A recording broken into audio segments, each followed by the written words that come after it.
izina rya Yesu, mu izina rya Yesu, mu izina rya Yesu, mu izina rya Yesu, mu izina rya Yesu,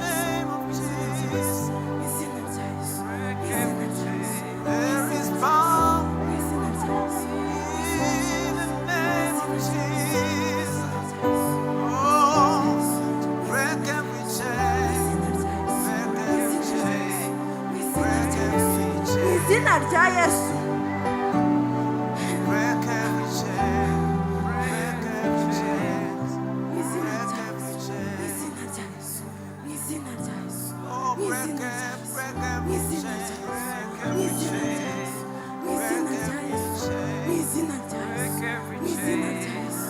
Yesu izina rya Yesu izina rya Yesu izina rya Yesu Oh, izina rya Yesu Name of Jesus. I hear the chains falling. izina rya Yesu Break every chain. izina rya Yesu I hear the chains. bara haika shakata kana bara haika deba Break every chain.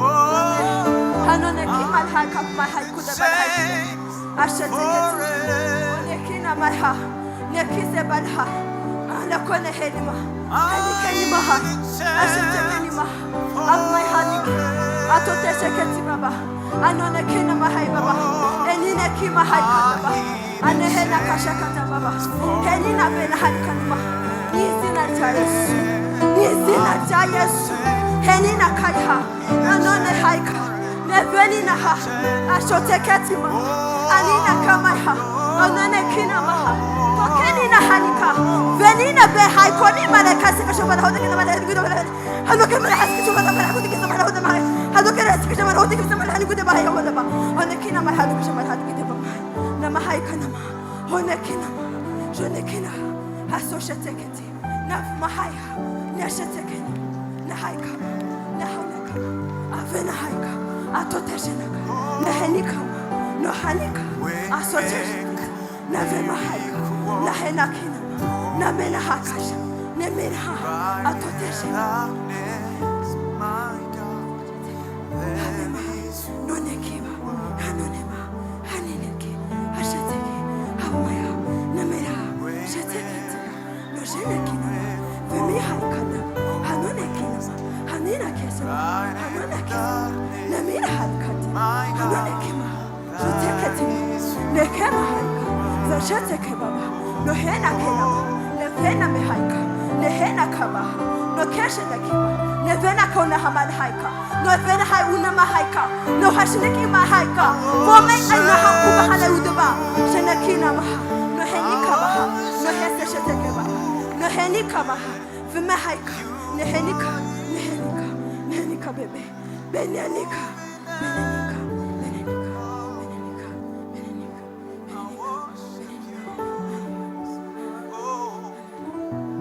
worship you.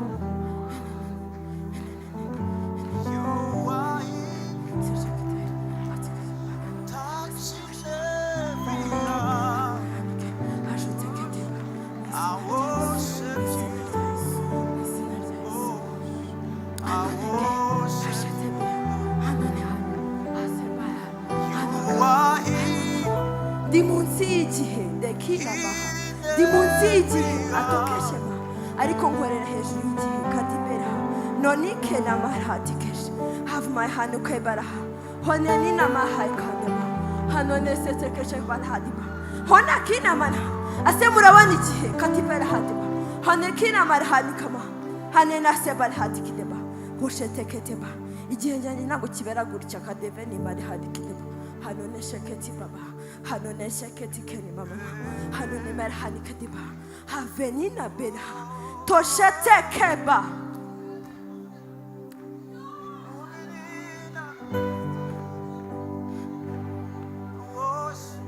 I am working with the sword of God, the word of God himself. God, mfite intwaro mu biganza byanjye. Muri kuyibona? Ese muri kuyibona? Muri kuyibona? Uzi ukuntu ireshya n'amashimwe y'ahantu agiye kuza. Hanike n'Imana venina haika mu izina rya Yesu, mu izina rya Yesu. Hoteshe keteba hamayana haneneki hanine umuriro umuriro umuriro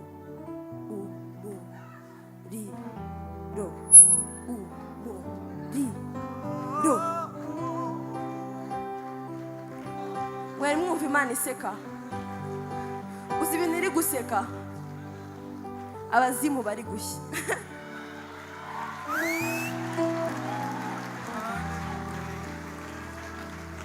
Uzi ibintu Imana iri guseka, igihe cyanyu cyo guseka cyageze, niyo mpamvu Imana yabarabaye ababanjirije.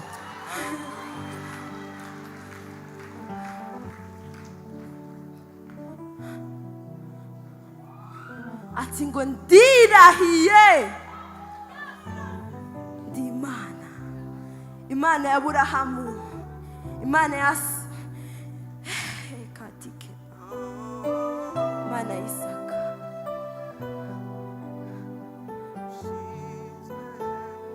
Ati umbona arambona, ati fungura y'amaso yo mu nzandiko.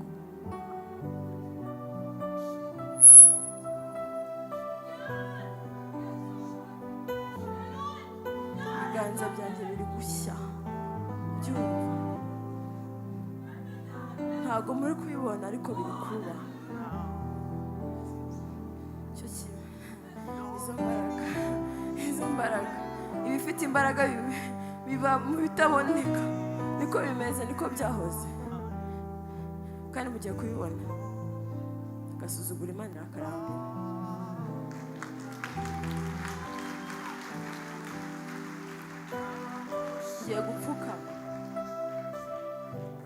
Ngiye gupfukama ku ruhimbi, ngiye gusenga, finalizing.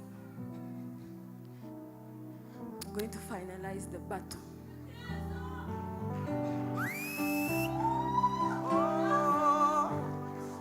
I'm going to finalize the battle. Ngiye gusoza intambara twari turimo turwana. Hallelujah. Ukuntu Imana ishaka ko tubigenza, You know what God wants us to do? tugiye gukora ikintu tutakoraga. So we're going to do something unusual. Ibintu bibiri Two things. ugiye gukora ku karimi kawe.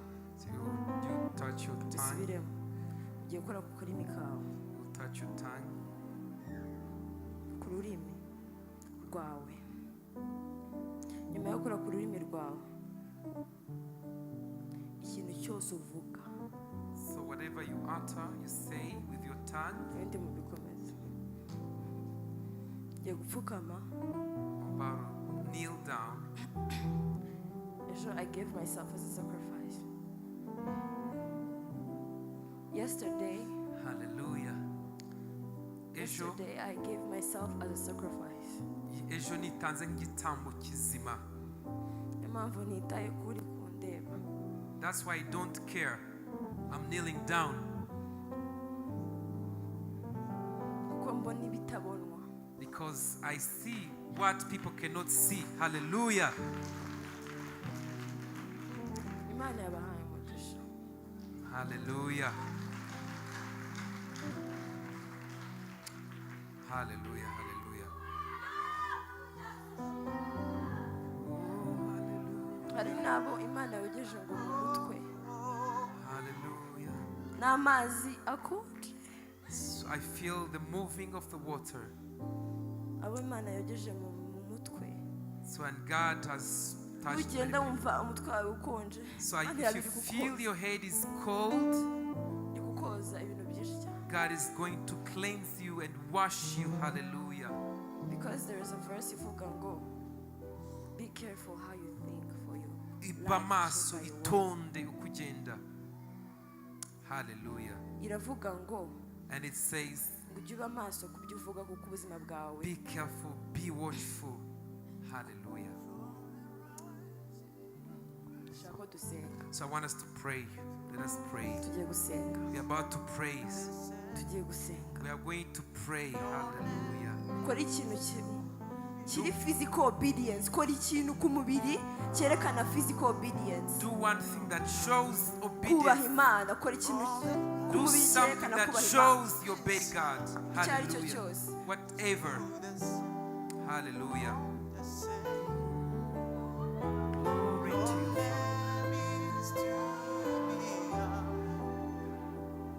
Hallelujah. Now this is understanding. Nari nicaye hariya ndi kuvuga ngo I was seated and I was thinking in my heart I saying, am weak. I am mfite imbaraga nkeya. Numva ijambo riraje avuga ngo at your weakest is my strongest. Ijambo riraza rirambwira ngo imbaraga nke zawe nizo mbaraga nyinshi zanjye. I can see that. So we are going to pray seriously. Hallelujah. So we serve God who speaks. Hallelujah, hallelujah, hallelujah. Let us pray. I want you to pray boldly. Raise a prayer in your heart. Hallelujah. Believe in God. The epistles written. Hallelujah. Let's pray. Let's pray. Let's pray. Hallelujah.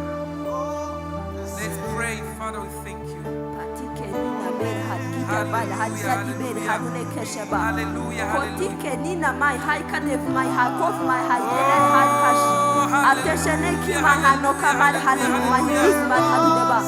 Barine kina mar hone ges beringa lule bin hadiki manji ki bar hadu de ma gade ka shaba no kina mer hadiki mar hadu ke bar hadu de bas maga komi mani ki mahanu ke she magari kani maruna pe mani gaba komeni na bena ka shone kina gari mar hadu de bala hay konde ma komi kani meni hanu ka she mar gadi ki bar hadu re ma to keni na ma hay ka manga siga shna ki barona mala ki de magaru de bala hay wa ase se ka de bar hadu ke bar hadu ke she mar hu ki bar hadu بس مرحلة ده بقى ولا مرحلة ده بابا ومن اللي بنوس كده ولا نحن كل مرحلة ده بابا هيك ده مرحلة ده مرحلة كده مرحلة بس مرحلة ونكنا مرحلة كده ولا ولا كده مرحلة ده مرحلة كده مرحلة أنا نكنا مرحلة كمرحلة كده ولا مرحلة كده بابا كده مرحلة أنا نكنا مرحلة ماشي مرحلة كده بس مرحلة كده ولا مرحلة كده بس مرحلة كده ولا بس وما هيك ده مرحلة كده مرحلة بقى كده بابا هيك ده ولا بقى أنتوا كش مرحلة كده مرحلة مرحلة كده مرحلة ونكنا أنا كش مرحلة كده مرحلة كده ما هيك ده مرحلة كده مرحلة ما هي وابا أنا نكنا مرحلة كده مرحلة kita malah bas kita malah baba begitu naja Yesus kelima hai ka baba baba kada na ona ke sama ona kada ba kada ba ala kada ba sama ona kita malah ona baba ana kina malah hari kada sama ona ke sama ona kita malah ona ba ana kada malah hari kada malah ona hai kada ba wadina me kadi kamar ona bar hai kamar hera komeni na mer hari ka sama ona ma wadina mer hari ka sama ona bar ha كاني مرحلة كبرها لهني كاني كروش مرحلة كده بهونا مكابا لو كاني مرحلة كبرها لو كبر هاي قلبان حلو ما هاي نكيس مرحلة ما كدبا ودي ما نكورا كبني هنا ما ولا كوزة كاتي مرحلة ما كوني نكي ما هاي have my heart هشتى كاتي ما ها كوتي كسي برحلة ما أنا نكي ما هاي كدبا هشتى كاتي بابا هاي ما هاي نكي ما ها ميسي نرجع يسوع ميسي نرجع يسوع آمين أنا بلا mani haliba mana kine bala hatute seke shebala doketi bala halima hanikini malana kote kise bala haliba hanune ki bala halima hashete keti ba no kese bala halima hanikine ba hanune kine mala hanike ba haliba hasote keshe bala hanune kine mala fenina mena nekise bera halima hanune kine mala fenina mena hasote keshe Ashote keshe nikeba, ashote keshe nikeba, ashote keshe nikeba, ashote keshe nikeba, ashote keshe nikeba, ashote nikeba.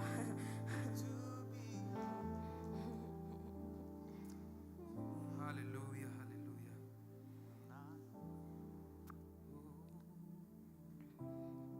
Ndashaka magara. Would like to call Pastor Sumta. Mbere yuko nsengera mbere yuko mamagara abashaka gukizwa before I call upon people who wants to receive Christ bakakira cyane to receive the King of Kings. ndashaka ko aza gasengera I would like her to pray abagore bose all the women in general n'abagabo bose basengera even men too. Hallelujah. cyane cyane abatabyara especially those who don't have children. So there is power that worketh in her. Hallelujah, hallelujah. agiye please, gusenga ashima ntabwo agiye gusaba. is going to thank God because God has done Muze it. mushime. Come and thank. God has finished it. Muze. Please move forward. Abashakaga urubyaro. Those who wanted children, please Muze. come forward. It's done already. Muze. Hallelujah. Move forward. abashaka urubyaro dutambuke dushime Imana ko yatanze impanga. Those who want children, it's finished. Come, we thank God. Hallelujah. It's done. Hallelujah. Hallelujah. Ko Imana itanze impanga, itanze abahungu, God itanze has given abakobwa. twins, sons and daughters. God has done it. Ibyo byose uko ari bitatu Imana irabikoze, tugiye kuyishima. God has done it. We're going to thank God. Hallelujah. Kandi nanjye Imana buriya yantabariye muri Bethesda, ntimugire ngo nubwo bamwe bamenye ihanga ariko nanjye burya yantabariye no muri Bethesda. And God saved me and gave me children from here. He Nanjye can do the nasanze same. ikidendezi cyihindurije impindurira amazina. The pool Hallelujah. started. God changed my history. Namwe rero ikidendezi cyarangije kwihinduriza, Imana yarangije kurema, niyo mpamvu tugiye The gushima. pool is already started. We are going to thank God. He has done it. Tuzamura ibiganza. Lift up your hands. Turagushimye mwami Imana kuri gitangaza kandi uri Imana ikomeye. Turakubashye kuko watugiriye neza. Tugushimiye ko turi muri Bethesda, ikidendezi kikaba cyarangije kwihinduriza. Kirya gihe cya wa muntu wari umaze imyaka 38 cyajyaga cyihinduriza kuko ari Rafaeli wabaga yaje, ariko uyu munsi watubwiye ko wiyizi. Turagushimye ko waserutse Kristo. Turagushimye ko twakumvishe, twumvishe ibiganza byawe bidukoraho, twumvishe ijwi ryawe mu matwi yacu. None turagushimiye ko ukoze mu nda zacu tukaba tubonye impanga, tukaba tubonye abahungu, tukaba tubonye abakobwa. Ibyatumaga tutabyara byose ababyeyi, ibyatumaga batabyara wabyeyuyeho. Tuguhaye icyubahiro, ababyizeye tuguhaye amashyi, ababyizeye tuguhaye impundu, ababyizeye turakunezerewe. Twakiriye urubyaro, isoni zidukuweho, ikimwaro kidukuweho, mu izina rya Yesu Kristo, amen. Amashyi menshi kuko Imana itanze urubyaro. Amabambwe ngo tugiye gusengera abagore n'abagabo. So we're going to pray for men, women and men. Reka dusengere umwuka wo kumvikana hagati y'umugore n'umugabo. Muhaguruke niba uri umugore, niba uri umugabo, niba uri umukobwa ntabwo bakuvuza ubwo ngubwo. Pray for the spirit of harmony. Ubu turi kugendera ku cy'umwuka w'Imana ari kuvuga. So we are walking according to the spirits. turi gusenga dushima. So we thank God. It's done. God has done it. Turi gusenga dushima. Tugiye Amen. gusenga dushima. Amen. Uriya yagenderewe ikidendezi yawe n'ikidendezi cyihindurije. Reka abandi tuzamura ibiganza. So lift up your hands. Dushima Imana. So let's thank God. God is great. Nyaboneka Hallelujah. ikidendezi cyihinduriza ngo turanga, hari ababishinzwe niba ubyihorere, hari icyo Uwiteka ari gukora kuri we. Hallelujah. Muzamura ibiganza dushima Imana. Lift up Ugiye your hands. gushima Imana ko umugabo wawe Imana imuhaye agakiza, ko umugore wawe Imana imuhaye kumvikana nawe, God has ko abana given bawe Imana salvation. ibatabaye, ko Hallelujah, ubukene n'ubutindi Kristo hallelujah. yabikuyeho. Hallelujah. Poverty is taken away. Turagushimye mwami Imana nk'abagore n'abagabo duhagurutse imbere yawe. Turakubashye kuri Imana idukunda. Turagushimye ko ikidendezi cyahindurije tubireba, imbaraga ze zikaba zatumanukiye. Abagore hari icyo dukozeho, n'abagabo hari icyo bakozeho. Udutabariye ingo, udutabariye urubyaro, udutabariye business, udutabariye ibyo twakoraga. Wubatse ibintu bishya. Turagushimye kubw'umwambaro mushyashya uduhaye. Abagore bahaye umwambaro mushya w'amahoro n'umunezero n'ibyishimo. Abagabo bahaye umwambaro bushya wo gutabara no gukora bikemera. Ibyo byose turabigushimiye Mana, ko ibyo twagusabaga, ibyo twakubwiraga mu gihe ijambo ryatambukaga, mu gihe twari dupfukamye, ibyo byose wabikoreye kwiyubahisha. Turabigushimiye, tugukomera amashyi, tukunezerewe ko wubatse bikubakika, ko wakuyeho bikavaho, mu izina rya Yesu Kristo, amen. Hallelujah. Ndashaka no guhamagara abantu batarakira Yesu nk'umwami n'umukiza. If you're not saved, please come forward. This is Receive. your chance. Uyu ni Aya niyo umunsi wawe. aya niyo mahirwe yawe. Aho ari hose ntugire If you're not saved, please come forward. ikibazo. Don't be Haguruka. afraid. Come forth. Ubutware Imana yaguhaye, haguruka Hallelujah. uze wakire Yesu umwami Come n'umukiza. and receive Christ. If you haven't received Christ, lift up your hand. Don't be afraid. Hallelujah.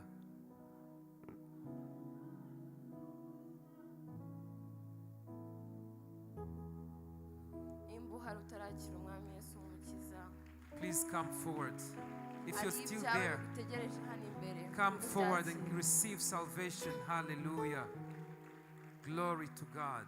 Zana umutima wawe Imana iwandikeho Bring your heart to God. ibidasibika. Hallelujah. Hallelujah. Hallelujah. Cyakurindiriye. Thank you, Jesus.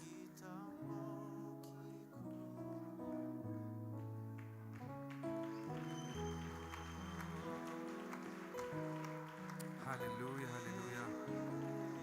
Amashyi menshi ku Uwiteka, hallelujah. Glory to God, hallelujah, glory to God. Hallelujah, hallelujah. Cyakurindiriye. Haguruka. We are still waiting for you. Come and receive salvation. Come and receive Christ. There is power in the blood. Haguruka Imana igukize uwo mutwe. Amadeni adashira. Nawe urabizi. The Lord will save you, will heal you. Hallelujah. Haguruka. Stand up, please. Stand up if you're there.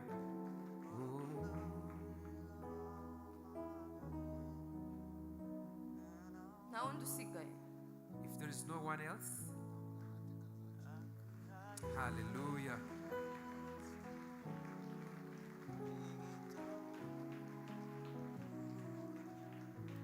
Nawe usigaye. Haguruka. Hagurukana n'abandi. Hari ibyo bakiriye. Please move forward. Keep coming, keep coming.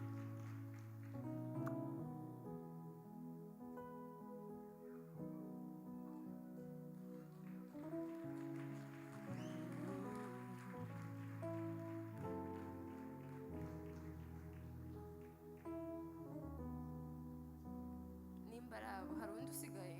If there is no one, Amahirwe ya nyuma. if there is no one, we are going to pray.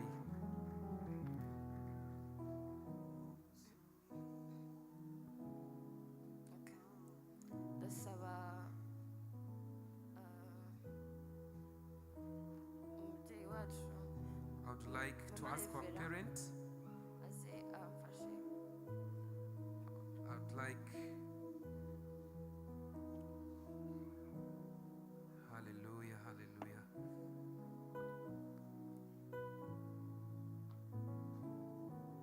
Hallelujah, hallelujah. Amen. Hallelujah. Hallelujah. Hallelujah. Dushimiye Imana So we thank God ko yatugendereye for having visited us aturemera amateka. and has created new Ayo things. mateka mashya ikaba yaremeye Has created new things for us, uru rubyiruko. for this youth. Murakoze cyane ko mwumviye Imana. Thank you for obeying the Holy Murakoze cyane Spirit. ko muvutse Thank you for your being born mubizirikane again cyane and value this kandi greatly mubikomeze and take mukomeze it to mutere heart. intambwe ijya imbere Take it to heart. Keep moving forward. muhisemo neza. You have chosen so well. Murambure ikiganza, buri wese arambura ikiganza cy'iburyo, Lift up your right yatura hand imbere y'Imana and confess before God n'imbere y'abantu. and before men Vuga as uti well. Mwami Yesu, Hallelujah. Mwami Yesu, ndakwitabye, nitabye umuhamagaro wawe, mbabarira ibyaha nakoze kuva ndi muto kugeza muri uyu mwanya, nyeza ntunganya kubwira ijambo numvise n'andi yose nzumva, nyandika mu gitabo cy'ubugingo, unkure mu gitabo cy'urupfu. Nakiriye ubugingo, nakiriye kuzabana nawe iteka ryose. Urakoze data, mu izina rya Yesu, amen. Mana yera yo mu ijuru, iri ni ishyanga rishya rivutse. Aba ni abana bawe baje aho uri, turabasengeye mu izina ryawe Yesu, bababarire ubeze, bakureho ibyaha bakoze ubwabo, bababarire karande mu miryango, ubababarire kamere batojwe n'ababyeyi cyangwa na sosiyete babayemo, ubababarire kuko bahindukiye bakaba baje aho uri. Bandika mu gitabo cy'ubugingo rwose ntibazavemo ukundi, babe maso bategereze impanda y'Imana, buzuza umwuka wera, bateze intambwe zigana mu ijuru. Urakoze Mana, turabasengeye kandi turakwizeye ko bababariye, kandi turabakiriye mu itorero, tugukomeye mu mashyi tugushimira mu izina rya Yesu Kristo, amen. Mukurikire aba babayobora babaganize, murongera mugaruke, Imana ibahe umugisha. Hallelujah. Urakoze cyane, iyo ni message nari mbafitiye. Thank you very much. That was the message I had for you. God bless you. Bw'Imana n'amahoro yayo bibe muri mwe. Thank you. Urakoze. Thank you very much. Imana yacu amashyi menshi.